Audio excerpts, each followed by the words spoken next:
Hi viewers, welcome to my channel. একটা গুরুত্বপূর্ণ update তোমাদের সামনে নিয়ে এসেছি। নিয়োগ দুর্নীতি নিয়ে যে তদন্ত হচ্ছে, সেই তদন্ত দেখে অনেক তথ্য বেরিয়ে আসছে। একের পর এক রাস্তায় বসে রয়েছেন বঞ্চিত চাকরি প্রার্থী এবং তাদের দিকে তাকিয়ে আচমকা নবান্নে গেলেন মাননীয় শুভেন্দু অধিকারী। বুধবার দিল্লিতে প্রধানমন্ত্রীর সঙ্গে বৈঠক করেছেন মুখ্যমন্ত্রী মমতা বন্দ্যোপাধ্যায়।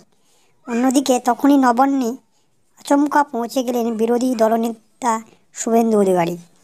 বিধানসভায় বৈঠকের পরে নবান্নে পৌঁছে যান তিনি।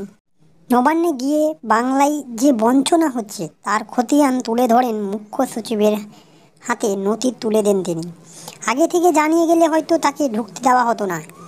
এমনকি 144 ধারা থাকায় মাত্র 4 জন এসেছে বলে জানা যায়। তিনি সেই নথি জমা দেন নবান্নের মধ্যে এবং তারা সেখানে কিছুক্ষণ থাকেন এবং বলেন যে নিয়োগ দুর্নীতি এবং নানা তথ্য যে বঞ্চনা বাংলার হচ্ছে, সেই তথ্য নিয়ে কি আলোচনা হচ্ছে এবং কি ভাবছেন তারা। তো এই রয়েছে সেই আপডেটটা তোমাদের সামনে নিয়ে আসলাম। একের পর এক সেই দুর্নীতি যে বঞ্চনা, সেই বঞ্চনা থেকে সবাই বুঝতে পারছে যে বঞ্চনার কতটা হচ্ছে এবং সেই বঞ্চনা থেকে সবাই রেহাই পেতে চায়। কারণ ধর্মতলার মাতঙ্গিনী পাদদেশে, গান্ধী মূর্তির পাদদেশে প্রায় বছর 2 বছর 3 বছর থেকে বসে ধর্ণা করে যাচ্ছে। কারণ নিয়োগ তারা পায়নি, তাদের সঙ্গে যে বঞ্চনা হয়েছে, তারা নিয়োগ এর দাবিতে আজও বসে রয়েছেন।